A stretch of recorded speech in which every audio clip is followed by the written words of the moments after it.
Welcome to today's Fireside Chat with Jesse. I am joined today by Nancy Robles, Chief Operating Officer and Compliance Officer at Eastern Funding. Nancy, thank you for joining me. Thank you for having me. I'm so excited to be here.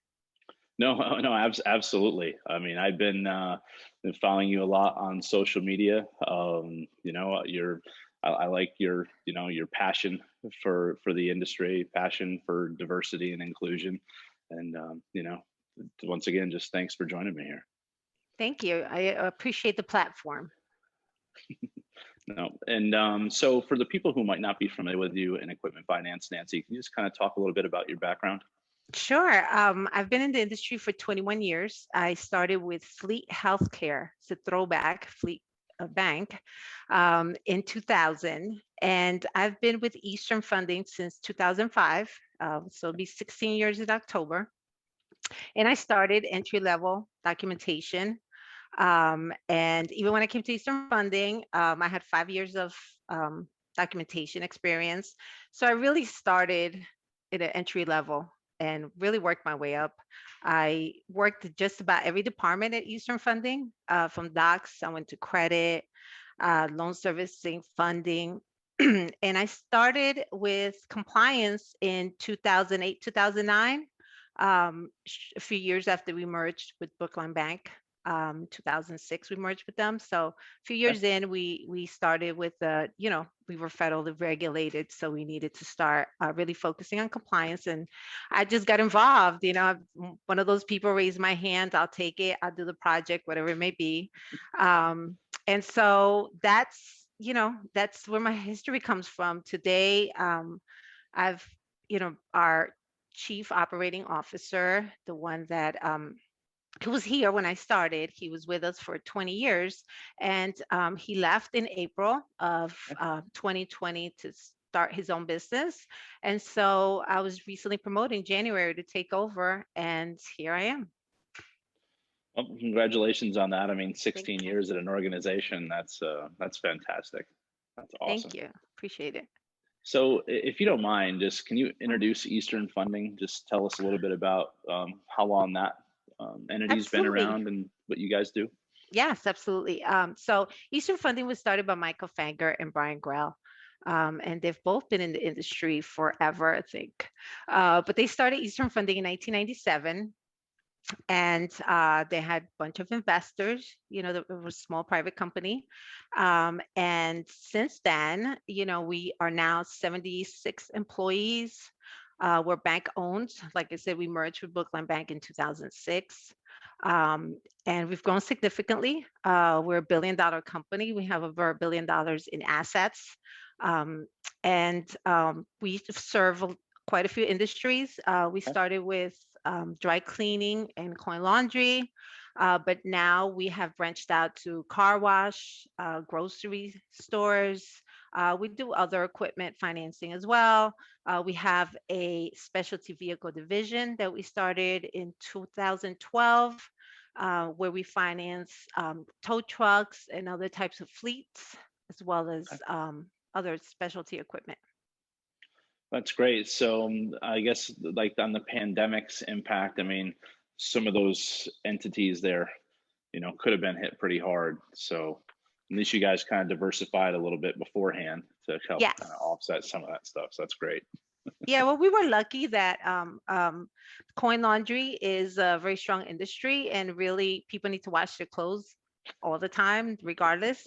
And it was also identified as an essential business early during the pandemic. So those customers were able to, obviously there was some pain and, they were affected to some effect, but many of them were able to reopen quickly and continue to do business. So, and yeah, definitely some areas like grocery stores were hit hard. But, like I said, coin laundry was one of those businesses that was able to really overcome, or they're trying to overcome. And that is about 70% of our portfolios. So, we were in a good spot to serve them, to continue to serve them. And you're located in New York, right? Yes, we have an office in Midtown Manhattan. Okay. a block from Madison Square Garden. And then we have another office in Long Island. So in the New York office, New York City office, that's where we have our coin laundry and our headquarters, so to speak. And in Long Island is where we do the specialty vehicle financing. So I guess a potential silver lining, if that's appropriate, of me saying that of the pandemic is the lack of commute or potential lack of commute. Yeah, I mean, definitely. I tell you, the initial, we worked on modifications to give our customers relief for 3 months, 7 days a week. Um, and we did almost 5,000 modifications, which for us is totally, and just to put into context, we usually do 350 to 400 a year, just Right. modifications in general. So to do 5,000 really took a lot of effort. And I would say that not having the commute really helped us in that people were working around the clock. I mean, it was really, really difficult for our staff. And, but they really came through and, so yes, I'm sure a lot of people are enjoying not having that 1 hour, 2 hour commute. Uh, Yeah. But so but bro, that but is. on the other side though, and that's you bring up a good point that as we talk to industry professionals like yourself, and I guess I've been on the sales side, so I've Mhm, worked from home for I don't know the last 13 years. So you just kind of get into a groove, right? mhm. But for those professionals like yourself, where wait a second, 7 days a week, you're going to get burned out. Mhm. So Yeah, it was really tough.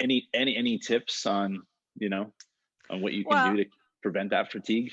yeah, well, I mean the 7 days a week thing only lasted about 3 months, but it took Right. its toll because then it carried on. We were also doing a conversion, which we didn't stop doing. We actually went forward with it. Yes, and then we did the modifications. And when we went from the office environment to a home environment, it was literally an overnight decision.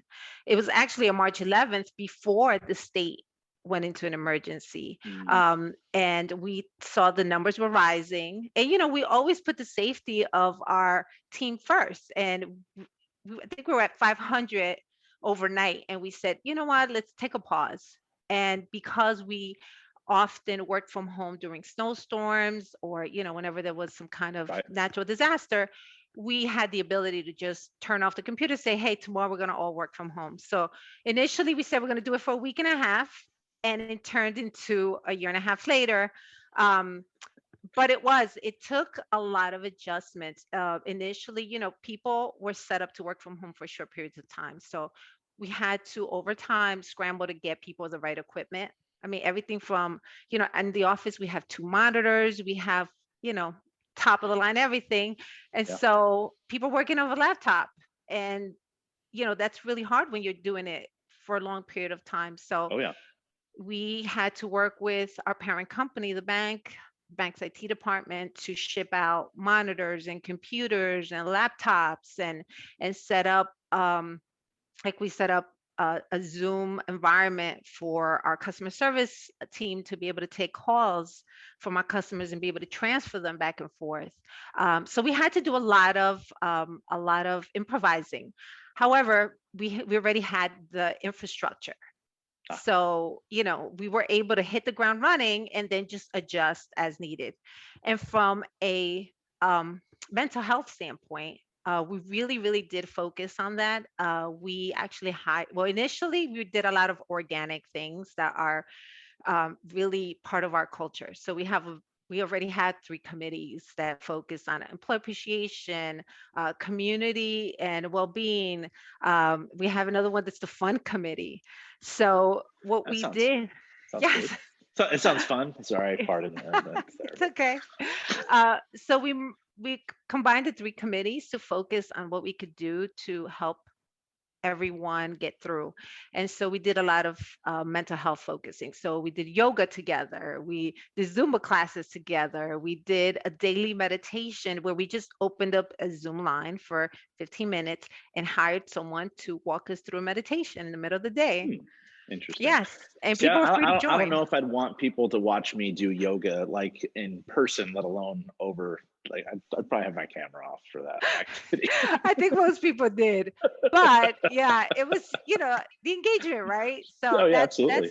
that was really the goal. But as we hit burnout more and more, um, and we have the conversion going at the same time, we decided to hire a professional. And so we hired a well-being consultant Oh, yes, and she was amazing. And she did sessions where she taught, her focus was identifying your stress levels and when you're hitting capacity, and then coping mechanisms, or coping skills. And so she did sessions with the managers, with not individual, with groups of employees. Then she worked with the managers to teach them to identify when their team members were hitting burnout or had too much stress, um, and how to help them cope, or how to approach someone and say, "Hey, I'm concerned. These are the services we can offer you," that interesting. sort of thing. We also did one for caregivers. So people who were home taking care of their children or other family members, because that obviously is very high, very stressful. Yeah, Yes, that's a um, job within a job. exactly. And then you're managing, your day to day, right? Yep, yep. And then we worked really a lot with the executive team, so that the executive team is we made our decisions based on the employees' needs, and we did some financial relief for our employees. And so yeah, we Amazing. really, really, really pulled from a lot of different areas and a lot of different directions to try to do our best to really create an environment where people could flourish and not just become overwhelmed with everything that was happening. And then, it's not just a pandemic, it was all the social um, justice issues going on, and, a lot of political issues. So there was a lot for people to Yeah. process. Yeah, I mean, I guess Mhm. that brings up a good point. It's like, where do you get your potential relief off of work? You don't want to turn on the TV because then it's like that stuff just bombards Yes. you and everything else. So yeah, I Yeah. mean, that is fantastic. And your employees will see that, or they have seen that, I guess. Hmm. And I think that will pay off big down the road. I haven't heard of a company going through those great lengths. So that's awesome. And then a testament to you guys as an organization, 5,000 modifications. Your customers are going to be very thankful for working with Yes. them, and then they stay on, and Hmm. that's Yeah. fantastic. And, for us, we have 60% repeat customers. Mm, That's a pretty high rate of, continued relationships. And so to us, it's always, big concern. And we wanted to do everything we could to help them out during such a stressful time. no, no, Hmm. that's excellent and glad to hear. I'm sure other people will be excited, and maybe they'll have some takeaways for that, and maybe on what they could do better. Hopefully, there's no next time. But anyhow, Yeah. Well, it's so still ongoing though. It's never too late to, start focusing on our employees and trying to do things that I will help them. Hmm. I agree 100%. So I have this in front of me here. So sorry, I snuck this in on you, Yes, you but did. that lady obviously is familiar. So I want to talk about that designation. Congratulations, by the way, Thank you. Thank you. for being selected to this. So what does that designation mean to you, Nancy? It means so much. I can't start to tell you how. First of all, I was surprised because I didn't even know I was in their radar. Um, but I'll tell you that it's, as a woman of color, because I'm Latina, I'm Costa Rican. So, I'm a woman of color, I'm an immigrant. I grew up in, definitely not from a privileged background in any way, shape, or form. So, for me, getting to the point where I'm at in my career has had a lot of challenges, right? I mean, the regular challenges, but then the additional challenge of being a woman and being a woman of color. So, um, you know, anytime that someone recognizes the hard work and how much effort goes into getting advancing as a minority, it really, really, just makes it all worth it, because it's not just about me, right? I mean, great for me and my children, my 5 kids, that, mom is successful, but it is much more than that. It's all the people I represent and the people who I'm a role model for, the people who see the potential. Because in my career, at Eastern Funding is an incredibly diverse place, but I am the only woman and the only minority on the executive team. Um, and I'm also the only one that didn't come in in a management level. So my career development has been different from everyone else.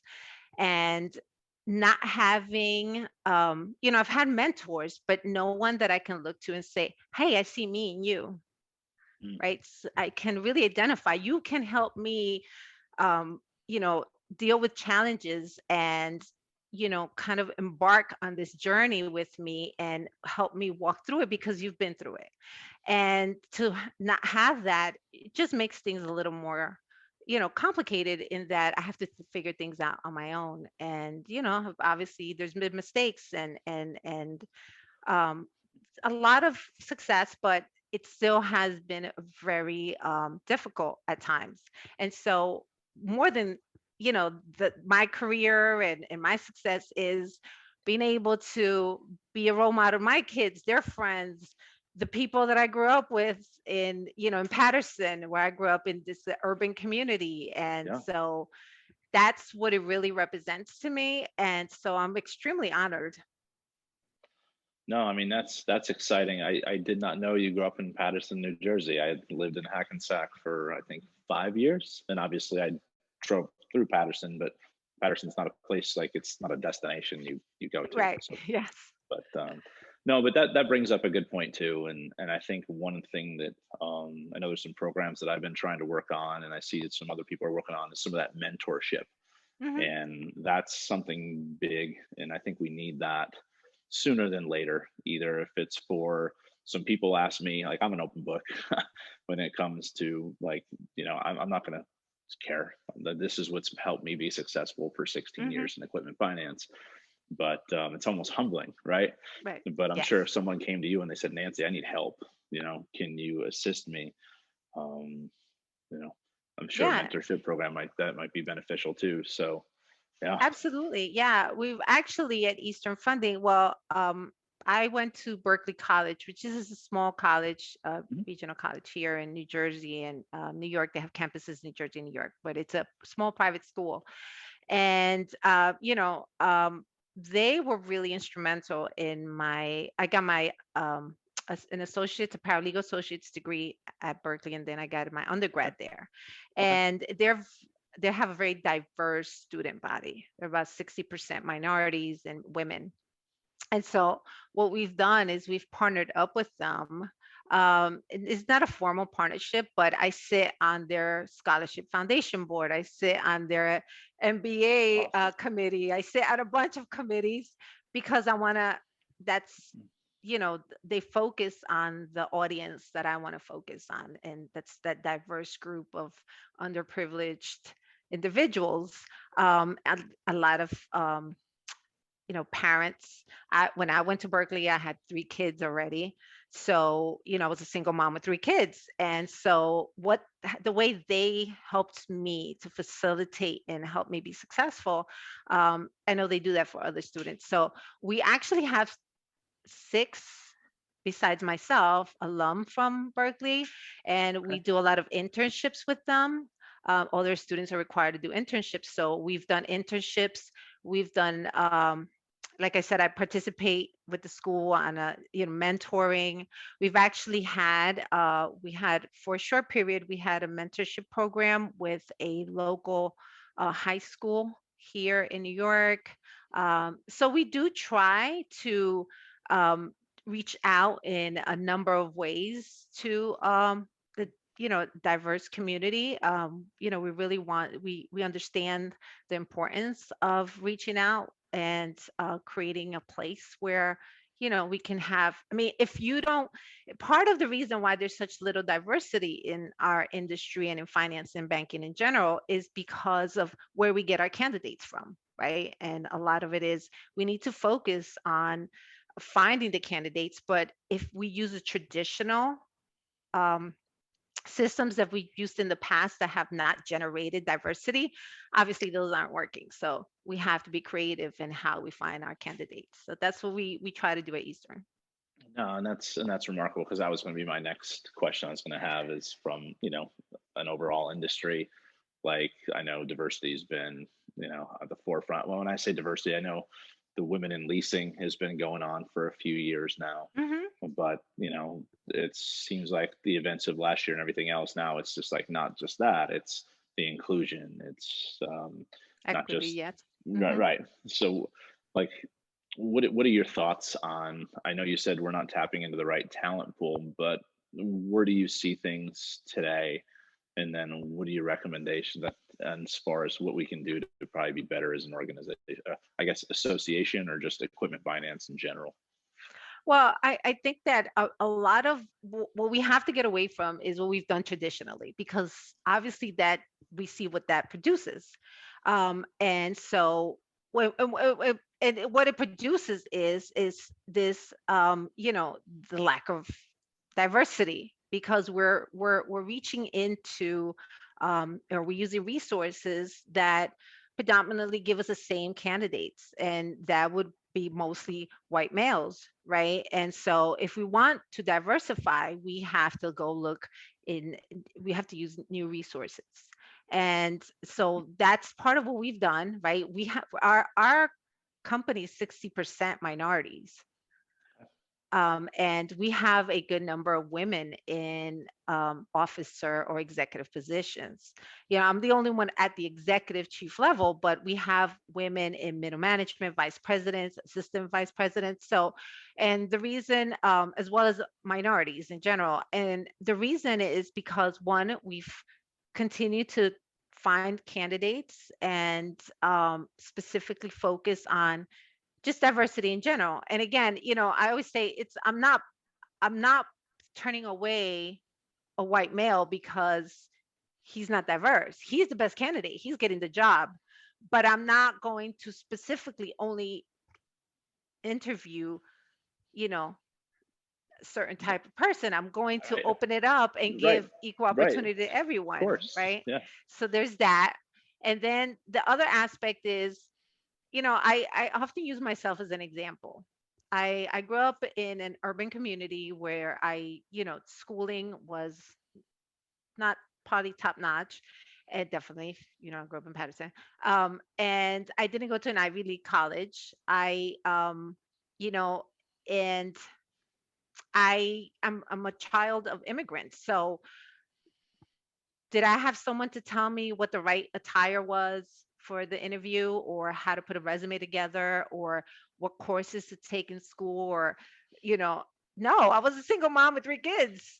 I just need a degree. So the thing is that when we're looking at people and interviewing them, we have to look beyond what we traditionally look for. Right. So if we have someone who's a candidate who's been working at their parents' grocery store for 10 years, wow, that is some really good experience. Yeah. And your parents don't speak the language, so you have to be essentially not only the translator, but help them make this business decisions every day. You've been doing that since you were 16. You're a great candidate. You got some great transferable skills, right? And so No, I that's what mean, we need to do. We need to focus beyond what we traditionally do. We need to recognize that people who have experienced whether it is discrimination, oppression, whatever it might be, those people who have been disfranchised in some way, they're coming to knock on our doors, and we really have to make the extra effort to figure out, do they have transferable skills, what skills do they really have, beyond just the resume or what we've traditionally looked at and considered, making them the appropriate candidate, what we've considered that to be. So we really have to just open up to recognizing that we have to change the way we think and identify our own biases, right? When we make Yeah. decisions, am I really making this decision based on this candidate's response, or is it because something makes me uncomfortable about this candidate because I have my own personal bias? And let me tell you, I check myself at the door all the time. I'm not perfect, and unfortunately, we base our biases based on past experiences for the Hmm. majority of the time, and I think that's just human nature. But I think you bring up a good point there. It's be uncomfortable, like put yourself out there, and it's not easy, but it's understanding the bigger picture. You know, Right. is there stuff here that we can, best candidate for the job? Sometimes the best candidate for the job might not be that best candidate, but it's like you said, if someone has that 10 years of hard work, okay, I can work with this. We can take that, you know, Right. and grow it. So Hmm. that's excellent. Yeah. And we've been able to, I mean, we've had some incredible stories. I mean, I have a person who works in our workout department, and she's been very successful. She's been promoted a number of times. And when we hired her, she was working at Starbucks because she got a degree in web design. And by the time she graduated, web design was no longer required programming. It was like the GoDaddy days. Right. And she is one of our best. I mean, she's a superstar by far. And that was non-traditional hiring. So I guess a question came up when I was actually on that equality committee happy hour. I Hmm. think it was sometime last month, where it's how do we get people like that recognition in the equipment finance industry? Because I get it. You made it to the senior exec level, so the ELFA events, that's where you go to meet with the peers that are already at that level. But it's like, what do we do with the people who want that recognition? You want to get them out there so they can mingle with other people in the industry.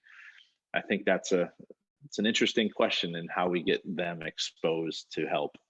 Going to conferences is fun. I mean, it can be Hmm. stressful at times, but just wanted to ask you that question. Well, I mean, one of the things that we do, definitely the conferences, I think, is what we've done. Even myself, Michael Fanger, who's the CEO of Eastern Mhm. Funding, he has been sending me to conferences for, 12 years, even before I was anywhere near being an executive, Okay. getting me that exposure to people, the environment, the industry.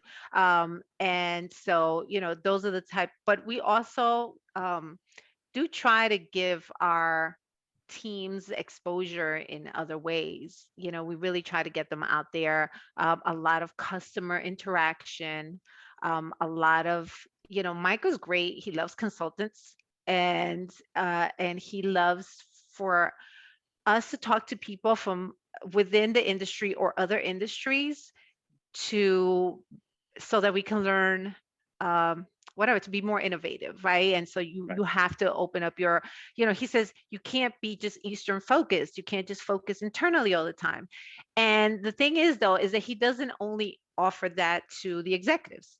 It's really a company effort where he's always saying, well, let's send them out there. Let's send them to that conference, or send them to, we do things like we had a group of credit analysts, different levels, everything from entry to senior level, take RMA courses.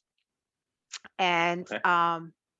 and so they got to interact with other people within the industry in those courses. And I don't have any specific examples, but we definitely that's definitely a Michael thing where he really wants people to just get out there and mingle and understand Well, I what's mean, happening. it's learning, right? It's like Hmm. you want your doctor to continue to go take training classes to become the best surgeon ever. So when you go in there, he's prepared. So that's good forward thinking by Michael and Hmm. yourself for sending people out there, because it is an investment. Hmm. It's a monetary investment in your people, but if you do the right thing, it'll pay itself off. So that's Yeah. Yeah. And we excellent. also, another thing that we do at Eastern is we have what we call the Eastern Way, which is we call our fundamentals. So there's Okay. 29 of them, and they're behaviors that we believe that if you embody, you will be successful at Eastern funding. And every week we have a new one, right? So we have these 29 that rotate throughout, and we actually refreshed them a few years ago because some were outdated. And it's funny that you say that because this week's fundamental is uh, continuous learning. Mm. And so that's one of the things that just today we had our quarterly management meeting and we discussed the fundamental, and it was like continuous learning is not just traditional schooling. You could use any resource, right? These videos that you put together, these interviews are a great resource. And there's so many ways that we can continue to develop and learn and be exposed to new ideas and just what's happening. No, that's fantastic. As long as you don't have to memorize the 29, Yeah. I would be in trouble. Be like, what is number 16? Like, I don't know. I am not in college anymore. Leave me alone. Yeah, no quizzing. We don't quiz, but luckily. So I definitely have this is our actually probably first time communicating. Hmm. So I didn't know any of this stuff, prior to. So I definitely have a new admiration, Oh, based thanks. on what you've been through and everything else, Nancy. But besides all that stuff, what do you like to do that's fun? Like I always ask people a Ah. fun fact about themselves. So I know it's probably hard with 5 children to have any fun, uh, but Yeah. Probably my fun fact is that I have 5 children. Um, Let me see. You know what? I'll tell you this. One of my favorite things to do, we do it at the company party every year, is the karaoke. I can't sing to save my life, but I will karaoke at any time, anywhere. no, my singing skills, what I got an E for effort. Like, is that kind of the way it goes? And Me then if you too. have some liquid courage, maybe I think I have more, More bandwidth, yeah. yeah. Yeah, I don't need liquid courage though, I'll tell you. And I just don't care. And I just love it. And it's just so That's much fun. fantastic. So yeah, that everyone's know we were planning my 15th anniversary was 2020, and we were planning it. And they asked me, what do you want? Right. And I said, I want a party, 70s theme, and everyone has to karaoke. Obviously, we didn't have it because we were in the middle of pandemic, but that was my wish for my 15th anniversary party. Well, I guess maybe 16th and a half, you know, Yeah, we could still as work much in the party. as much as you could do that via Zoom. Nah, you want to be in person and have that. Yeah, We had an 80s party 2 years ago, and I'll have to text you what I look like in a wig. love it. No, That's no. the best. The Those are the best tracksuit was ones. okay, but like the long hair with like the little soul glow stuff hanging, no, that's like it's not a No. good look for me. No, not at all. But well, excellent, Nancy. I Mhm. really appreciate you taking some time. I typically wrap Yeah. up by saying why Eastern funding. However, I think you've made that point clear as to why you're a leader in this industry and why Eastern funding is doing as well as they are, Well, thank especially you. considering how vulnerable it could have been based Hmm. on the industry, the segments that you're in. So, Yes, yes, we were very lucky, and we've continued to be, and it's like I said, it's really our people. They're the backbone of the company, and we're just lucky to have them all. people and leaders. Yeah. So, Well, thank you so much. It was such a pleasure to be no here. I problem, really Nancy. appreciate the opportunity. Thank you very much, and I look forward to meeting you in person hopefully later this year. Same here. Thank All right, you. take care. Bye bye. Bye.